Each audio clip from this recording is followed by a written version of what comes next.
What's going on, everybody, and welcome back to JJD TV. I'm your host Josh, and we are back for our weekly edition of Canadian Men's National Team Abroad series. We take a look at our Canucks playing abroad and get you guys updated with all the breaking news. This week's episode will be around the dates of December 13th to December 20th, where there's a lot of cool little stories, as well as a newly eligible Canadian Men's National Team player who plays as a center back. So if you guys are excited for this, be sure to drop a like on the video, drop a sub as well if you guys are new around here. Help us get closer to 7,000 subscribers, and let's get into the update now. Alright guys, so just giving you guys a heads up, welcome to the video. I do have a slight cold, so just bear with me through it. It is Canada, it is cold here. I did pick one up, it's okay. But we're going to roll on through and we're going to do what we always do and take a look at our big five for this week. And our big five we're going to start with, as always, Alphonso Davies. And Alphonso Davies had two matches to talk about this week, both of them being Bundesliga matches. The first one was a midweek matchup where Davies started and played 78 minutes as Bayern beat Stuttgart 5-0.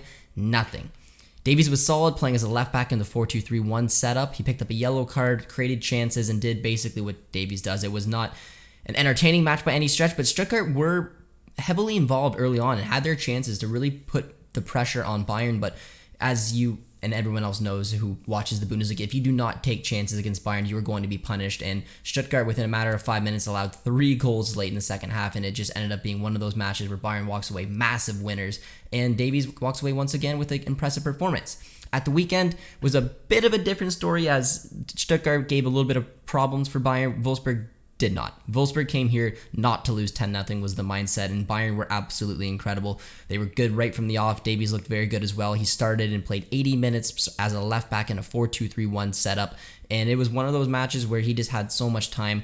There was a little bit of a shift when it comes to this Bayern attack. They have that 4-2-3-1, but it'll shift. Pavard will drop in almost like that extra right-handed center back with Hernandez and maybe Upamecano, while Davies is allowed to go up, and that's kind of what you see whoever ends up coming into that back three. They just allow Davies that space to really utilize the left-hand side, and that's what he's good at, and that's what he likes to do. And they're just, when a team sets back like the way Wolfsburg does, it allows Davies just to have fun on the ball, be able to go for those kind of runs, and he was impressive once again. He's been a very consistent performer so far for Bayern, as a lot of that left-hand side gets utilized because of the inability of Pavard being able to do it on the other direction. So it's always good to see. I made me a little bit nervous with that midfield without Kimmich and Goretzka being in there, seeing if Davies would have to bring up a little bit more on the defensive structure, just because Musiala is a little bit more attacking. Roca has not been a real important player to this team, but Davies didn't really need to do that, and you don't have to when you have the ball and dominate the game like that. And with that win, Bayern are now 14 wins, 1 draw, 2 losses in first place, 9 points clear of Dortmund at the top, and pretty much already the champions of the Bundesliga. It was another good week for Alphonso Davies. Moving on over to our second Canadian in the Big Five is Jonathan David and Lille, as Lille are a bit of a roll. They're really starting to find their stride. They have not lost a match in 10 matches, which is incredible considering the tough start they had of the season. This week there was no league play, but there was the Coupe de France, in which Lille played in the round of 64, where they won 3-1. It was a pretty decent little effort. It was good to see Lille move on to the next round. It wasn't very troubling match whatsoever really for Lille. They were seemed pretty comfortable, got off to a 3-0 lead. One got drawn back, but it was a good game. Davies started, played in the 4-4-2, scored a goal as well, as he was nicely involved in the workup play, playing the ball out wide and having a nice cross come in for him to really just a tap home. Solid game for David, as Lille once again, as they are starting to find their momentum and hopefully can get that back to league form so we can see them compete for a European place and see David keep going up the goal scoring charts. Moving on over to our third Canadian in the Big Five, Kyle Larin, as his side Besiktas took on Fenerbahce in the Istanbul derby. It was one of the matches of the weekend in my opinion. It was a 2-2 draw. Larin started the match and played 77 minutes, playing as a left wing in a 4-3-3 setup. It was a good match, but Larin was quiet throughout the match, wasn't very much involved. He had much better passing on him, but unfortunately just wasn't able to get in. It was one of those kind of matches where he was quiet, where that substituted out, but it was still a thrilling match regardless. But with that result, that now dropped from 7th to 9th as Besiktas sit with a 7-4-6 record. Not the best matches. I still think that Larin is better playing in a 4-2-3-1, having that creativity in the middle. He was struggling a little bit with this 4-3-3 system. We'll have to wait and see how he can get in, but it's not too concerning quite yet, but we'd still like to see Larin put the ball in the back of the net because we know that's what he loves to do. Moving on over to our fourth Canadian in the Big Five, it's Stefan Eustaquio, whose side, Pacos de Ferreira, won 1-0, and finally got a pretty decent little performance in them as they bump up now to 12th in the table with still only a 3-5-7 record. Eustaquio started and played all 90 minutes as a CDM in a 4-2-3-1 setup where he looked very comfortable, very good on the ball, and had a great performance. It's good to see because Pacos, again, lost some of their good stars. We knew they'd be struggling towards the relegation zone, and we really didn't want to see, unfortunately, our boy kind of get drawn into it. But it sees what kind of impact he can have as he pulls the strings, honestly, for the Canadian national team, as well as Patrick Ferreira having a good lineup as well, and getting 3 much needed points to hopefully build their way and get up the table. Alright guys, moving on to our 5th Canadian of our big 5. It's not going to be Atiba Hutchinson. It is not going to be Tajon Buchanan because neither one featured over the last week, but it is going to be Milan Borjan. And we're going to be talking about him because of his off-the-field situation, as he actually didn't feature over the weekend as Red Star 1-3-2, which was surprising. And then that's when the rumors started coming out with some discontent at the club as well with the manager. And here's a few different little captions as well for you guys, as it has been said that Milan Borjan is sure to leave the club after 4.5 years. The Canadian international player has received a satisfactory offer from an MLS league and is determined to accept it, Sports Journal reported. And there's also another report, according to Mozart Sport, Borjan has asked Red Star to terminate his contract after a very heated argument with his coach. So some really interesting situations there. I think the MLS link is a very interesting one. I'd almost try to assume one of the 3 Canadian MLS sides would be interested, but we'll have to wait and see.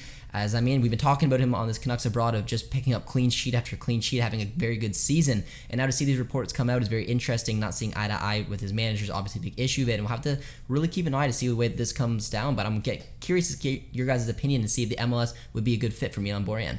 Alright guys, so our first pit stop this week is not going to be England because our Canucks Abroad playing in England all had their matches postponed due to COVID, which is unfortunate over there. But we're going to go right into Germany. We're going to take a look at Scott Kennedy. It's not a massive update for you guys. He started his match as Jan Regensburg unfortunately lost 2-0 to Darmstadt, and in that match, he was subbed on in the 89th minute, so obviously didn't have a massive impact on the match. But I just want to keep you guys updated because it's good to know that he's back on the pitch. He's getting his minutes in, even if it was a few, and hopefully we'll continue to be able to play a little bit more and build up that form before we get into our next Canadian men's national team window. And with the sides lost, they now sit 8th in the table with an 8-4-6 record.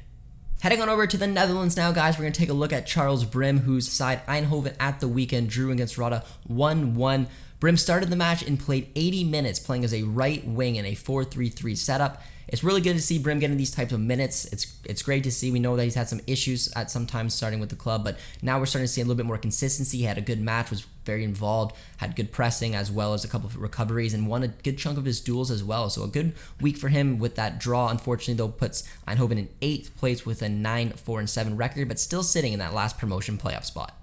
Alright guys, heading on over to Belgium now, we're going to take a look at Ike Ugbo, who's had some ups and downs since we started mentioning him here on his Canucks Abroad, and this week wasn't great because of the playing time, but it was a little bit better for the side as there was 2 matches to touch on. Both of them were league play. Midweek, Ugbo was subbed on in the 81st minute as Genk beat Sporting 4-2, which was an impressive result, but not a ton to talk about with Ugbo, who did not have much time to impress in a little over 10 minutes. At the weekend, Genk drew against Antwerp 1-1.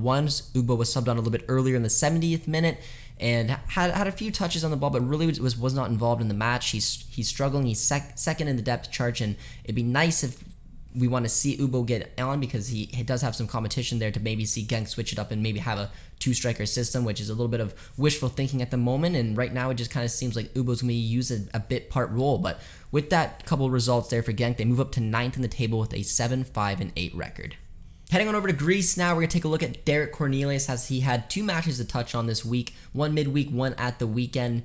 And the one midweek was an interesting one as Panathinaikos actually lost 1-0 and Cornelius started and played 59 minutes as a left back in a 4-2-3-1 setup. It clearly did not work out too well. He was subbed off for a proper left back going at the position. I don't think that's where Cornelius is at his strongest, and I think the coach recognized that and is the reason he got yanked off in the 59th minute. But at the weekend, Panathinaikos won 2-1 with a big result, and Derek started all 90 minutes, which was impressive, playing as a center back in a 4-5-1 setup. And it's nice to see Cornelius continually getting these minutes as starting as a center back or even an outside left center back is where I like to see him, but he was even preferred to start as a left back, which shows the coach's confidence in him, which is still great to see. I still think Cornelius is going to have a big role for us come the January and even March window. We're just going to wait and see if he can find his way in, but getting results like this and getting these type of minutes are never going to hurt. Heading on over to Portugal now, guys, we're going to take a look at Steven Vitoria and his side Moreirense, who have struggled pretty much all season long, and the struggles continue. But Vitoria, fortunately for us Canadian national team fans, did start and played all 90 minutes in the typical 4-2-3-1 setup.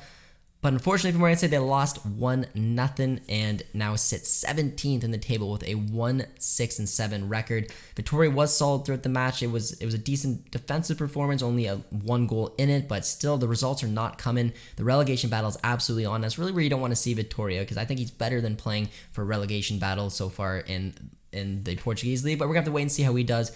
But again, when it comes to the Canadian national team perspective, he had a decent performance and got the minutes, which is really all that matters in the end. Alright guys, we're moving over to Scotland now. We're going to take a look at Harry Patton, who's been a player I've been super impressed with this season, as he's been really thriving in an underachieving Ross County side. But this week wasn't the greatest week for him, but there's some light at the end of the tunnel, as Patton started and played 38 minutes as a CDM in a 4-2-3-1 system. He was subbed off due to an injury, and he also missed the following match. Ross County lost to Celtic midweek 2-1 in the match where Patton was subbed off, and then drew against Livingston at the weekend to still sit 11th in the table with a 3-6-9 record. And going back to the injury, just to take a look at for Harry Patton, he did suffer a knock to his calf at the midweek matchup, but there was no muscular or structural damage, which was huge news for Patton. And apparently it was reported the club was only resting him for up to a week just as a precautionary reason. So it's very good news for the Canadian men's national team player. We'll hopefully be able to see him involved in the January window. Heading on over to Scott Arfield and his side Rangers, as there's 2 matches to touch on, one midweek and one at the weekend. The midweek matchup saw Arfield start the match and play all 90 minutes as a center mid in a 4-3-3 system, as Rangers beat St. Johnstone 2-0. At the weekend, Arfield started again as that center mid position in a 4-3-3, getting subbed off on the 64th minute. Rangers beat Dundee United 1-0, and they sit top of the table with a 15-3-1 record. The transition of seeing Steven Gerrard go out and Giovanni Bronkhorst come in has been exceptional for the team, and specifically exceptional for Scott Arfield. As you guys know, the rumors of him coming back into the next window are there. We're going to have to wait and see. He played well in both these matches once again, getting a ton of minutes, a ton of trust under Giovanni Van Bronckhorst, which is only good considering sometimes our midfield depth is lacking a little bit. And I personally, as long as the off-the-field antics between whatever happened is gone, I would love to see Arfield back in the side. Alright guys, we also have an injury update to keep you guys involved on. It is David Wotherspoon, the St. Johnstone player, the Canadian men's national team player, is out for the remainder of the season with a crucial ligament injury. Really disheartening and sad news for Wotherspoon. We wish him the best of luck and hope he gets back healthy and fully fit as soon as he possibly can.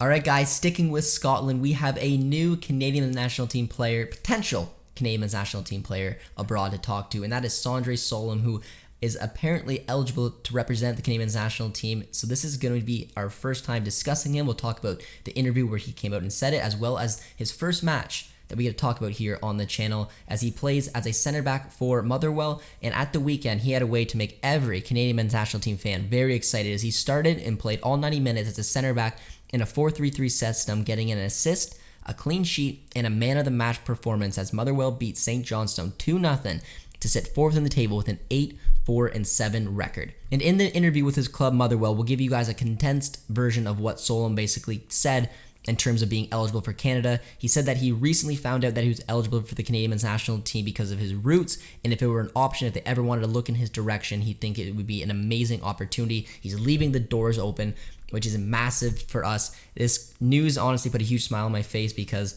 it's another player us Canadians can be excited about. It's in the center back position, what we're desperate of, and he immediately, the first match we could talk about, had an impressive performance. A lot of excitement there, guys. Let me know down below if you're familiar with this player, if you have any 2 cents you want to put in, because it's something that puts a smile on every single face that I can possibly think of when it comes to Canadian men's national team football. Alright guys, moving on over to Serbia now and taking a look at Stefan Mitrovic in his side, Radicki. And at the weekend, it was nice to see Mitrovic start once again and play all 90 minutes as a center mid in a 4-1-4-1 system.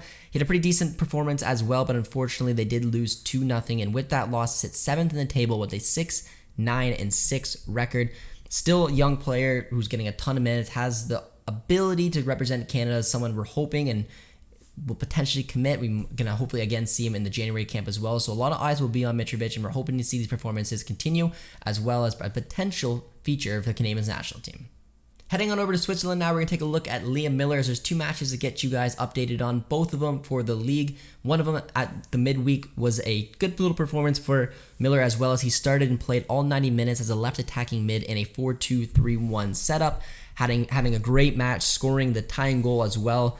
And it was a good performance. It was Basel versus Young Boys, so it's never going to be an easy one. It ended up in a draw. And then at the weekend, Millar as well started and played 83 minutes, so playing most of the match, playing as a left attacking mid in a 4-2-3-1 setup once again. He looked solid, looked dangerous as always, as Basel drew once again 2-2 against Grasshopper, where they now sit second in the table with an 8-9-1 record on 33 points, 7 points behind Zurich for top of the table, as they're starting to slowly drift off. There's just way too many draws with this side right now, but watching Millar really grow his game, his finishing, his 1v1s. It's incredible to see. He's such a player I'm so fond of, and I really like seeing this form, and I'm hoping it carries on into the next window, because seeing him find a way to get in that side, whether we play that maybe 3-4-3 with Buchanan, Millar on the sides, having Davies play as a left wing back, is a dangerous option to have, and when Millar's in this type of form, it's something that you want to see, because his finishing has been flawless of late. Alright guys, it's time for our final stop on this week's episode of our Canadian Men's National Team Abroad series, and we're going to Turkey to take a look at Samuel Adekugbe, who at the weekend started as somewhat of a left wing back, more of a defensive left wing back in a 4-5-1 system. He played all 90 minutes as Hasaspor unfortunately lost 2-0 to Trabzonspor, who are league leaders and running away with the league at this point. With that loss, though, they sit fourth in the table with a 9-2-6 record. So clearly a defensive shape was prepared for Adekugbe as well as Hasaspor, knowing that Trabzonspor has just been so good this season. They've been so consistent, and it was a very convincing and straightforward type win in that 2-0 margin. Adekugbe was alright throughout the match. There was not much he could really do to change the outcome in this game, but again, seeing the trust getting in the minutes, it's good to see for Samuel Adekugbe. Alright guys, that brings an end to this episode of our Canadian Men's National Team Abroad series. There's a lot of updates, the transfer news about Borjan, I want your guys' opinions on our new center back potentially. I want you guys' opinion on, as well as wish you guys a Merry Christmas and, you know, good old Happy New Year's in there as well, because I don't know if this is going to be the last one of 2021. I might do one more, but if it is the last one of 2021, Merry Christmas and Happy New Year's to all you guys, and we'll see you guys sometime in 2022. So that brings an end to this episode, guys. If you guys have not done so yet, be sure to drop a like on the episode, drop a sub as well if you guys have not done so yet, and we'll see you guys in 2022. Cheers, friends.